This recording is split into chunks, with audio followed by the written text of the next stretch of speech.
Selamat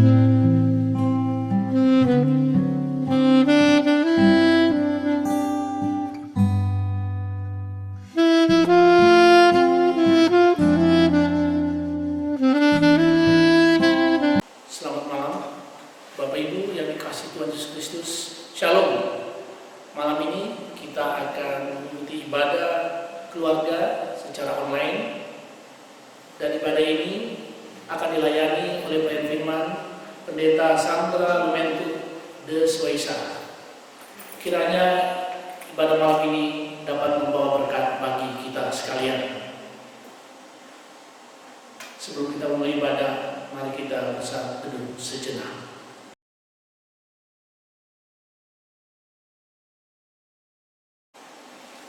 Saudara-saudaraku yang terkasih, saat ini kita masih berada di rumah.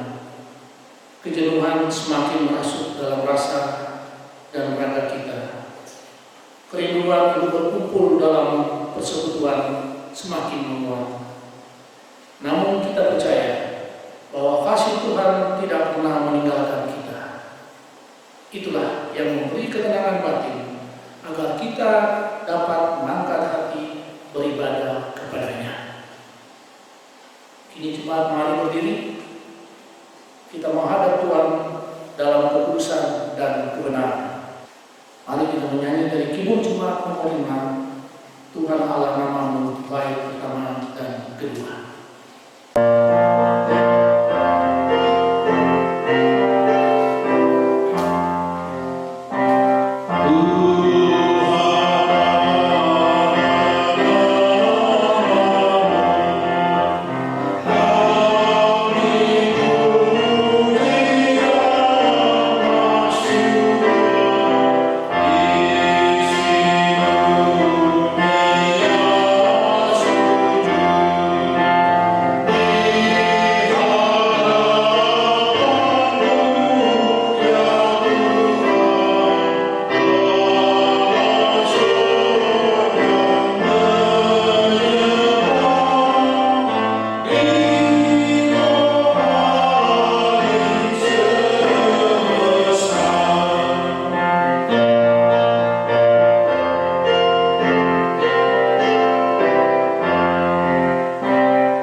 Saudara-saudara yang terkasih, mari berdoa kepada Allah.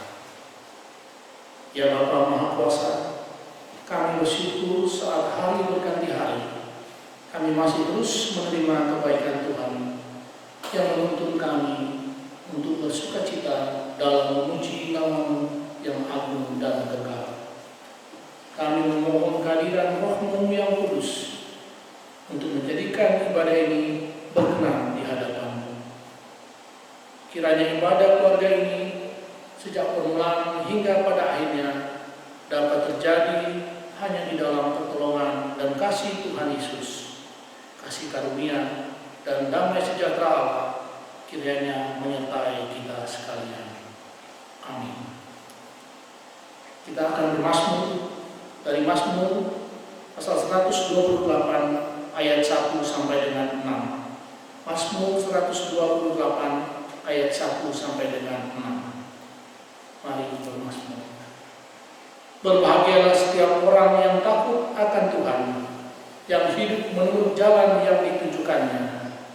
Apabila kau makan hasil daripada tanam, berbahagialah kau dan baiklah badan. Istrimu akan menjadi seperti pohon anggur yang subur di dalam rumahmu. Anak-anakmu seperti tunas pohon zaitun sekeliling bijamu. Sesungguhnya demikianlah akan diberkati orang laki-laki yang takut akan Tuhan.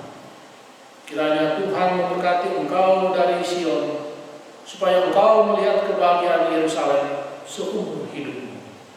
Dan melihat anak-anak dari anak-anak, damai sejahtera atas Israel.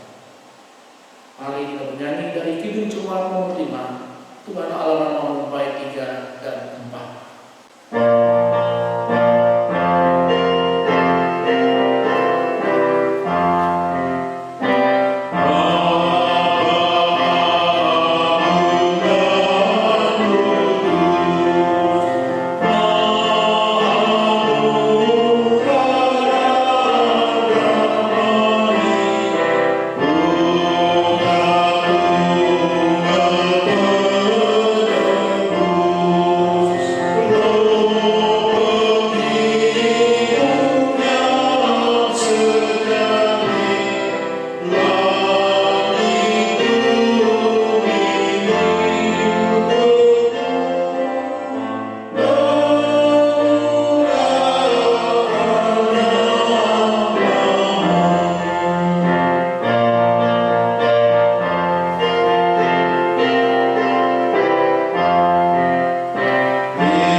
Jemaat yang terkasih dalam Tuhan Yesus Kristus, marilah kita berdoa sebelum kita mendengar dan merenungkan akan firman Tuhan. Kita berdoa. Ya Tuhan, karuniakanlah kami hikmat saat kami akan mendengar firman-Mu, sehingga kami dapat melakukannya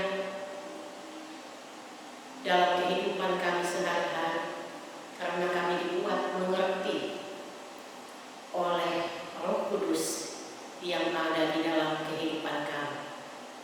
Di dalam nama Tuhan Yesus Kristus, firman yang hidup, kami alaskan doa ini.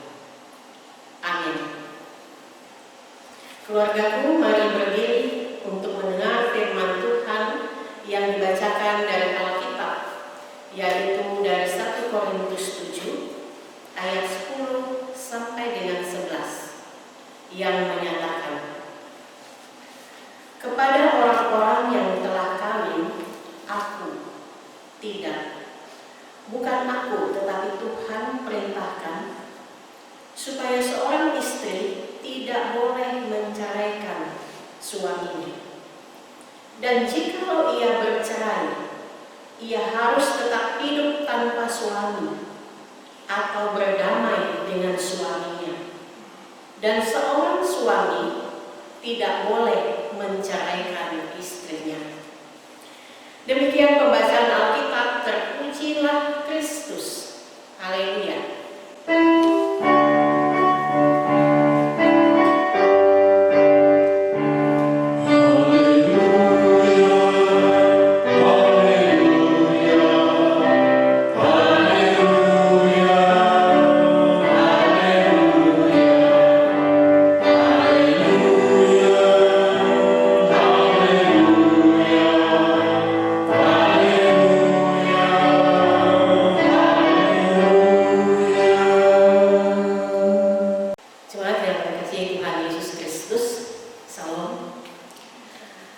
Ada sebuah buku yang ditulis oleh Charles Sid yang berjudul Letters to Philip. Buku itu mengisahkan atau bercerita tentang kehidupan perkawinan.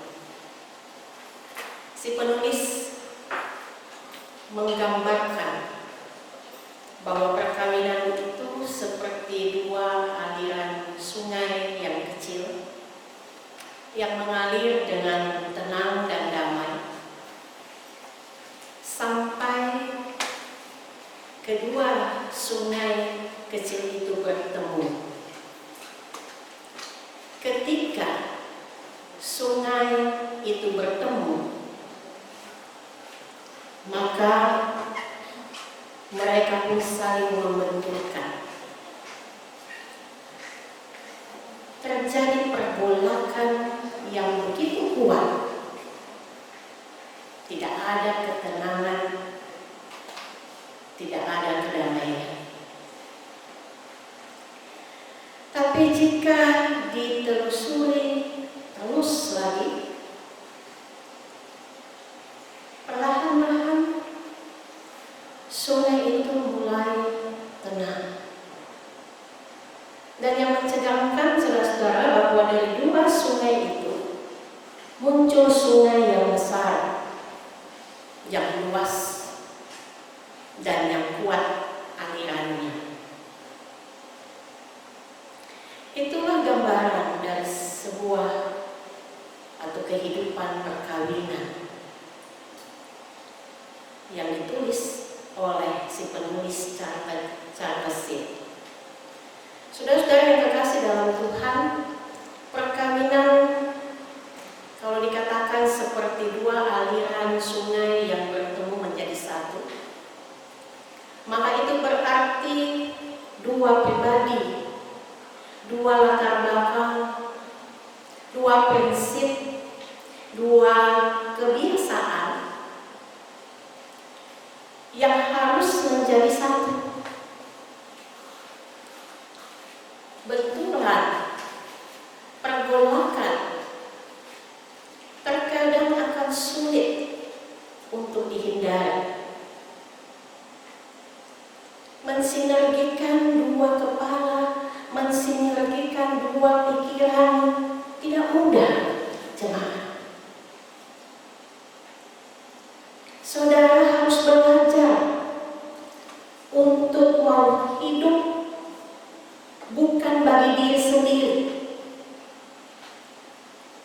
Harus ada pengertian, harus ada penerimaan, harus ada kesadaran untuk mau berjalan bersama, untuk mau berjuang bersama. Kalau tidak ada saling menopang, tidak ada saling menguatkan, saudara-saudara, perkawinan yang untuk menjadi satu itu bisa gagal. Tuhan menyatukan laki-laki dan perempuan, dua pribadi untuk menjadi satu. Tapi kalau masing-masing mau mempertahankan pendirian, prinsip, pandangannya, saya kira bukan dua menjadi satu, tapi dua tetap menjadi dua. Kadang-kadang orang berkata, uangku, uang, padahal harusnya uang kita. Rumahmu, rumahku, harusnya rumah kita. Kalau memang dua menjadi satu, dalam hidup ini, saudara-saudara, kita akan selalu hadapi masalah, konflik. Tetapi ketika kita mau mengelola konflik itu dengan baik, maka kita akan bisa melewati pergolakan yang terjadi juga dengan baik. Saudara jemaat yang dikasihi Tuhan Yesus Kristus, Charles Sitt tadi dalam bukunya ini mengatakan bahwa dari sungai kecil yang bertemu itu akan ada sungai yang besar, yang luas, yang memiliki aliran yang kuat. Artinya apa? Bahwa ketika kita sudah melewati konflik yang terjadi dalam kehidupan kehidupan keluarga, maka yang didapatkan adalah kehidupan keluarga yang semakin kuat dan semakin dalam. Dalam kehidupan sekarang banyak pasangan suami istri yang mudah menyerah ketika menghadapi konflik dalam kehidupan perkawinan.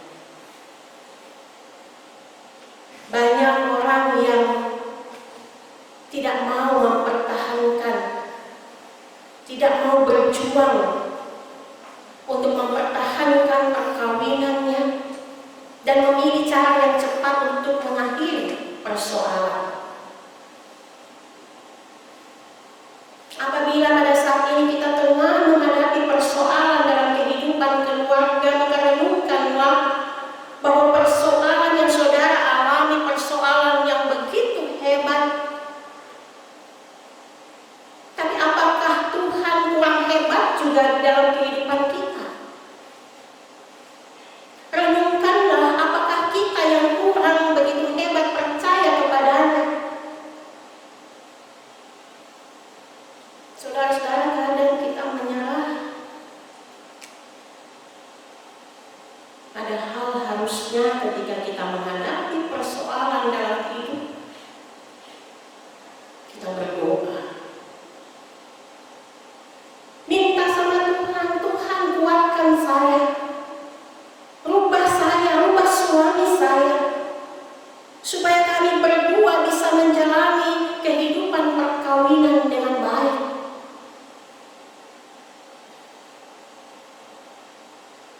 Saudara-saudara, tujuan perkawinan itu adalah untuk menghadirkan dan merasakan kasih Allah. Maka suami istri juga bertanggung jawab untuk menghadirkan kasih Allah dalam hubungan mereka. Tapi tujuan ini semakin lama semakin melenceng.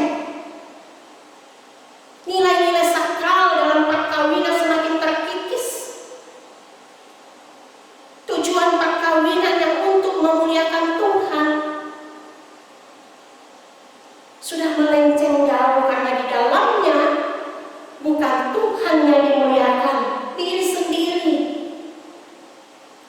ego masing-masing suami atau istri.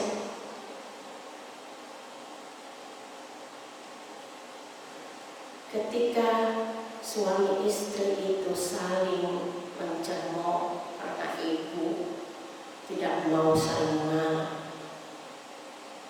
maka yang timbul adalah rasa sakit. Jika suami istri masing-masing hanya memperhatikan perasaan sendiri tanpa memperhatikan perasaan pihak lain, yang timbul hanyalah sakit. Dan berangsur-angsur sakit ini akan semakin dalam. Sehingga apa yang terjadi? Mereka saling memusuhi. Bagaimana kehidupan rumah tangga lagi kalau sudah yang terjadi saling bermusuhan? Bukan surga, tapi neraka. Saudara, hal seperti ini ketika berangsur terus-menerus akan bisa sampai pada rumah tangga yang hancur. Tidak ada yang mau saling mengalah, tidak ada yang mau saling mendahului untuk minta maaf. Perang dingin terjadi, tegang, suami istri, anak-anak juga ikut tegang. Saudara-saudaraku yang dikasihi Tuhan Yesus Kristus, dalam kehidupan saat ini kita melihat sangat miris sekali ketika banyak terjadi perceraian. Dan perceraian itu meliputi semua lapisan masyarakat, dari yang miskin sampai yang kaya, konglomerat, yang biasa sampai yang terkenal, yang muda sampai yang tua. Apa yang salah dari semua ini?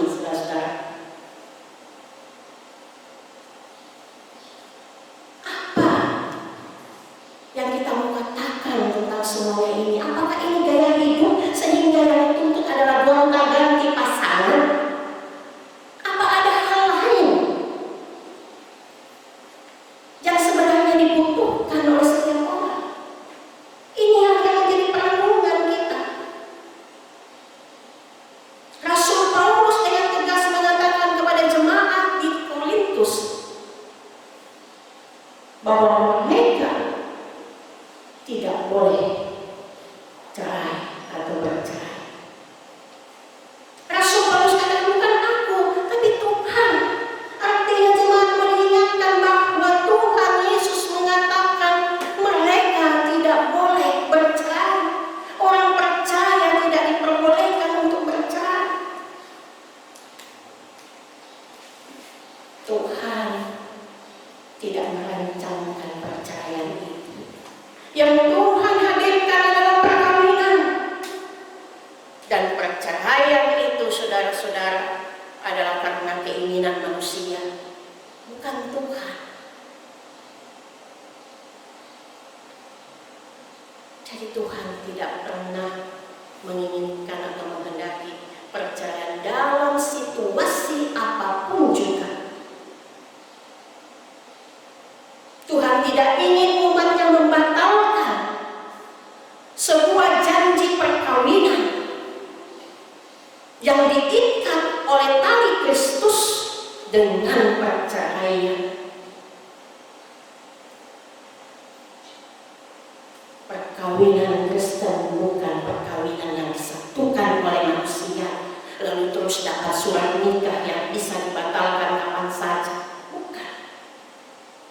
Kita sebagai orang percaya harus ingat baik-baik bahwa perkawinan Kristen adalah perkawinan yang disatukan dan diikat oleh Kristus, sehingga apa yang sudah disatukan oleh Tuhan tidak boleh diceraikan oleh manusia.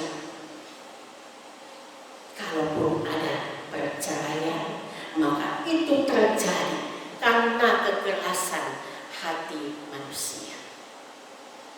Makanya di dalam perjanjian lama Musa mengizinkannya. Dan Yesus katakan, karena ketegaran hatimu, Musa mengizinkan kau menceraikan istrimu. Tetapi sejak semula tidaklah demikian. Matius 19 ayat 8. Saudara-saudara, Rasul Paulus mengatakan ini kepada jemaat di Korintus karena masyarakat Korintus adalah masyarakat yang hidup di dalam kebebasan. Mereka melakukan praktek-praktek hidup yang asusila, hidup dalam percabulan. Kemerosotan moral terjadi di sana, sehingga orang-orang tidak menghargai perkawinan. Orang-orang bisa berhubungan dengan siapa saja yang bukan suaminya, yang bukan istrinya. Ini tidak diperbolehkan dan diingatkan keras oleh Paulus. Karena pada dasar perkawinan adalah kasih Kristus. Itu nilai sakralnya, saudara-saudara. Sehingga Allah yang mengasihi umatnya itu digambarkan dalam hubungan suami istri yang saling mengasihi. Maka ketika hubungan suami istri itu berlangsung sampai kapanpun akan harus tetap ada dalam kasih Kristus itu. Suami tetap mengasihi istrinya meskipun istrinya sudah tidak seperti yang dulu lagi. Si istri juga mengasihi suaminya sama, meskipun suaminya tidak seperti yang dulu lagi waktu muda. Kasih itu adalah kasih yang sejati. Kasih itu adalah kasih yang tulus. Kasih sejati adalah kasih yang berlangsung terus, kasih yang sungguh-sungguh, kasih yang tidak akan dipengaruhi oleh situasi dan kondisi. Saudara, kadang-kadang kasih dunia ini yang kita miliki. Kalau kasih dunia itu kasih yang gampang dipengaruhi oleh situasi dan kondisi. Gampang berubah, hari ini bisa bilang cinta, besok sudah tidak cinta. Tapi kalau kasih Kristus, dia akan tetap mengasihi istri atau suaminya. Dan kasih ini jugalah yang akan menumbuhkan damai surat Rasul Paulus ini katakan, walaupun bercerai, kalau sampai bercerai, tetaplah ada damai, tetaplah hidup dalam damai satu dengan yang lain.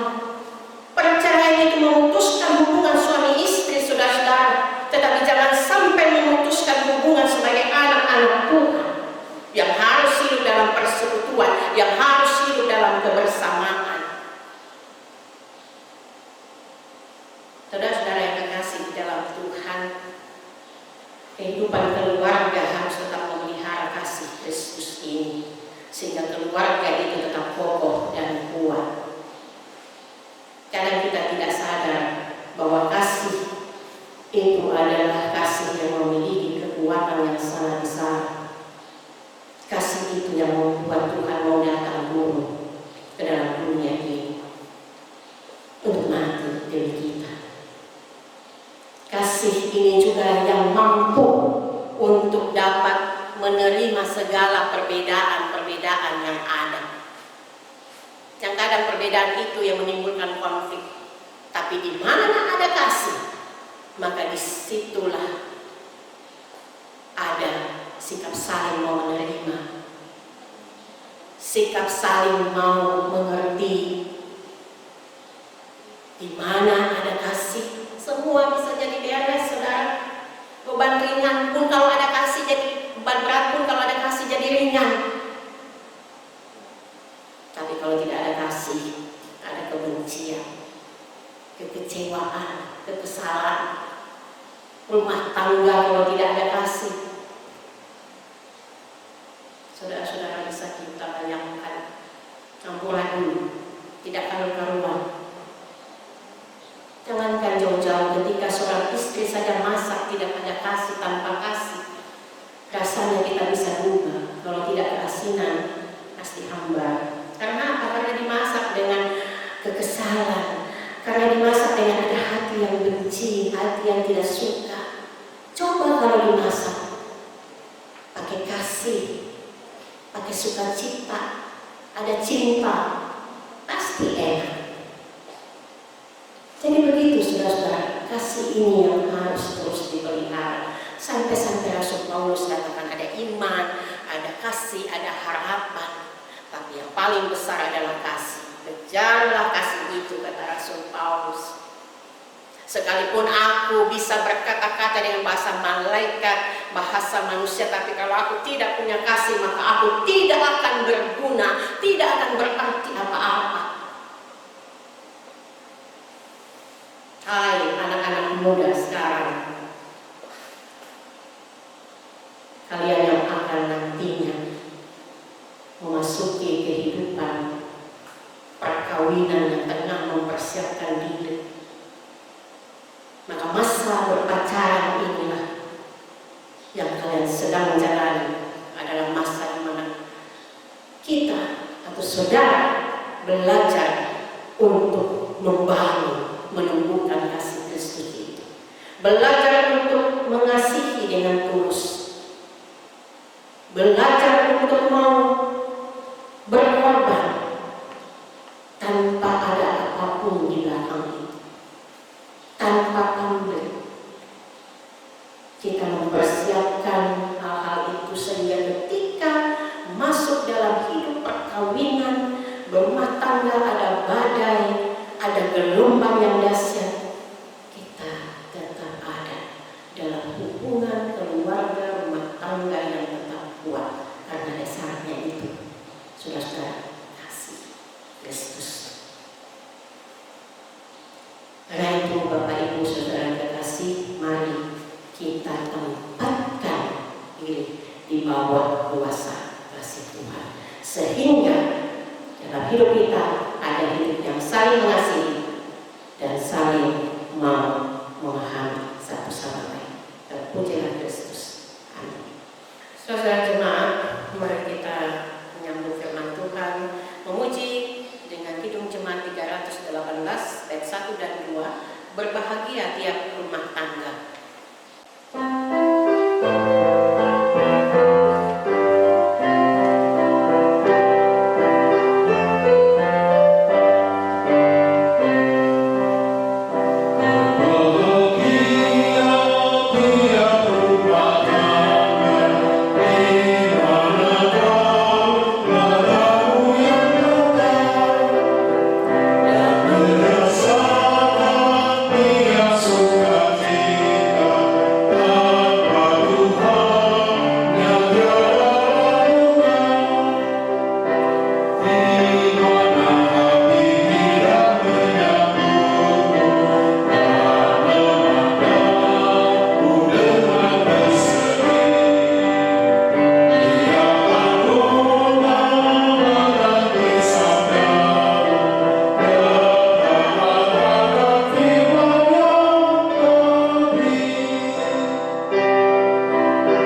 Mari kita naikkan doa syafaat, kita berdoa. Bapa kami di surga, terima kasih untuk firman-Mu yang sudah kami dengarkan bersama.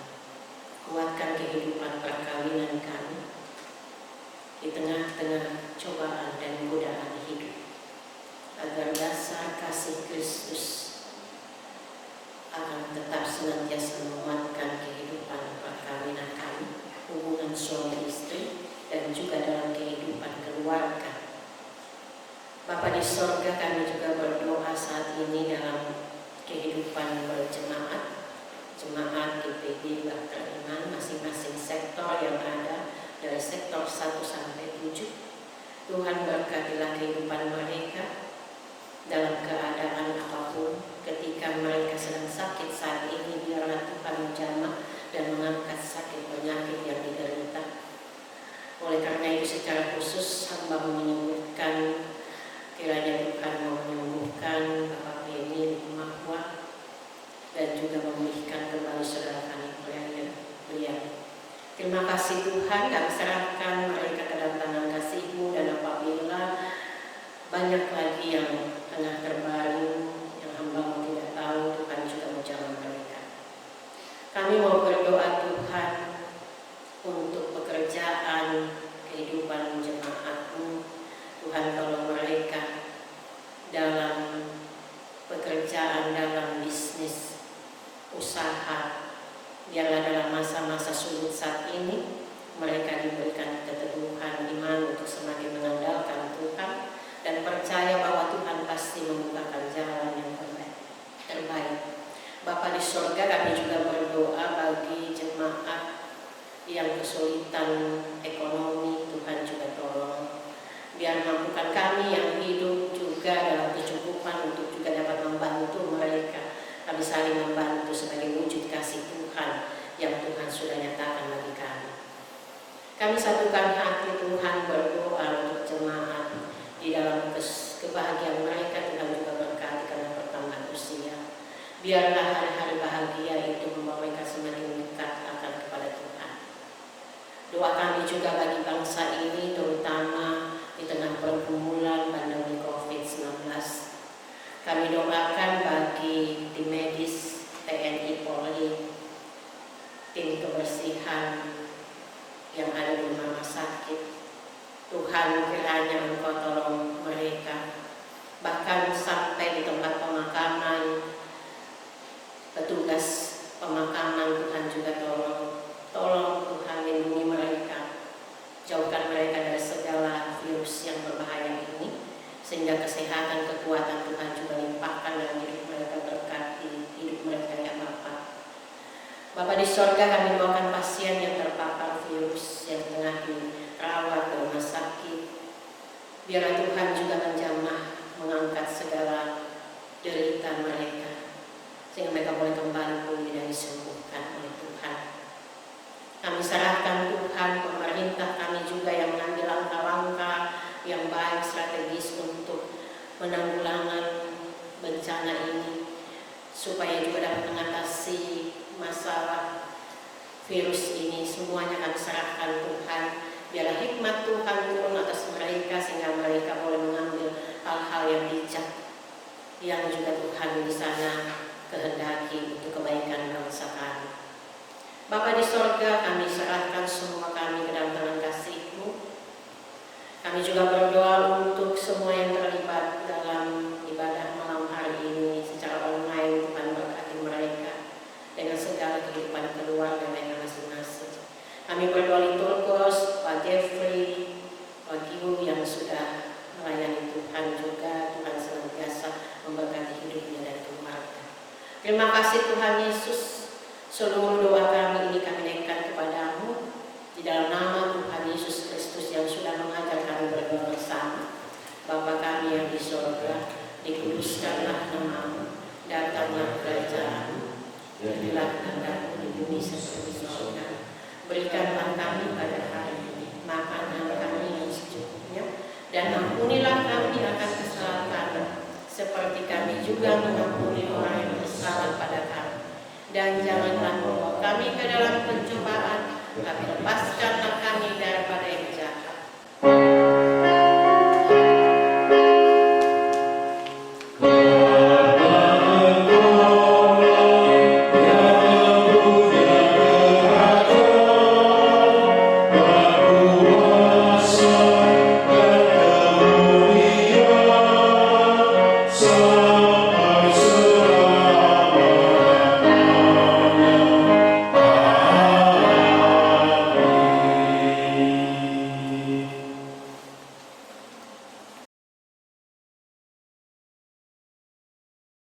Marilah kita memberikan persembahan kepada Tuhan dengan mengingat nas Alkitab dari Mazmur pasal 50 ayat 23. Siapa yang mempersembahkan syukur sebagai kurban, ia memuliakan Aku. Siapa yang jujur jalannya, keselamatan yang dari Allah akan diperlihatkan kepadanya. Mari bersyukur dan menyanyi dari Nehemia Kidung Jemaat nomor 288. Mari puji Raja Surga bait pertama dan kedua.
Jemaat, mari berdiri dan mari kita berdoa untuk persembahan. Allah sumber hidup, terimalah persembahan yang kami beri dengan sukarela. Berkenanlah atas hidup kami, agar pelayanan dan kesaksian gereja-Mu menjadi berkat. Terpujilah Engkau ya Allah, di dalam nama Yesus kami berdoa dan bersyukur. Amin. Cuma mohon perhatian atas waktu sektor Rabu tanggal 13 Mei 2020. Yang pertama, ibadah keluarga. Dengungkan kepada seluruh warga jemaat untuk ibadah keluarga dapat dilihat secara online setiap hari Rabu pukul 20 waktu Indonesia bagian Barat melalui channel YouTube GPIB Bahtera Iman. Yang kedua, ibadah Pelkat Gerakan Pemuda. Diumumkan kepada anggota Gerakan Pemuda untuk ibadah Pelkat Gerakan Pemuda akan dilaksanakan secara online pada hari Minggu tanggal 17 Mei 2020 pukul 12 waktu Indonesia bagian Barat melalui aplikasi Zoom atau pemberitahuan link menyusul. Yang ketiga, kolekte dan persembahan lain-lain.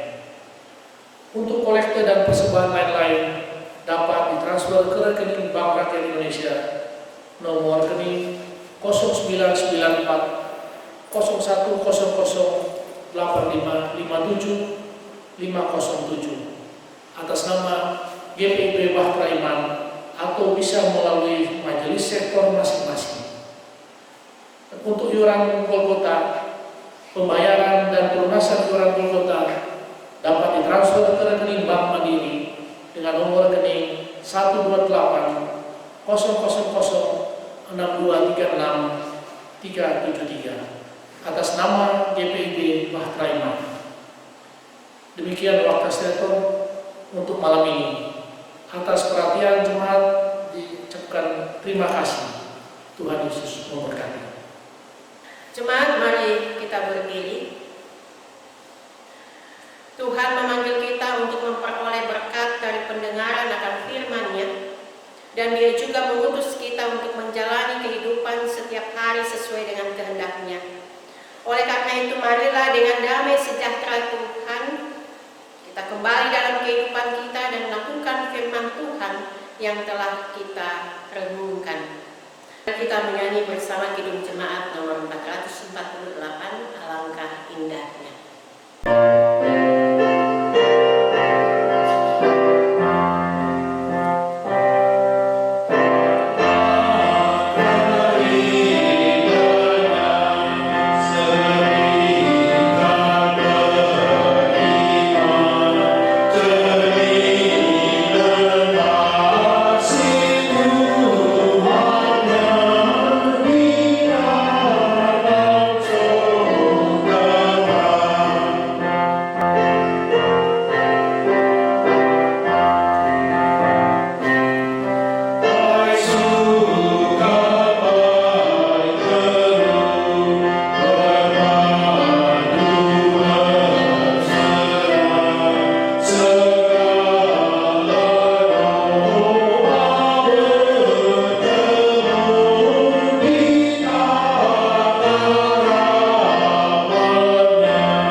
Kasih karunia dan damai sejahtera dari Allah Bapa dan dari Tuhan Yesus Kristus di dalam kuasa penyertaan Roh Kudus menyertai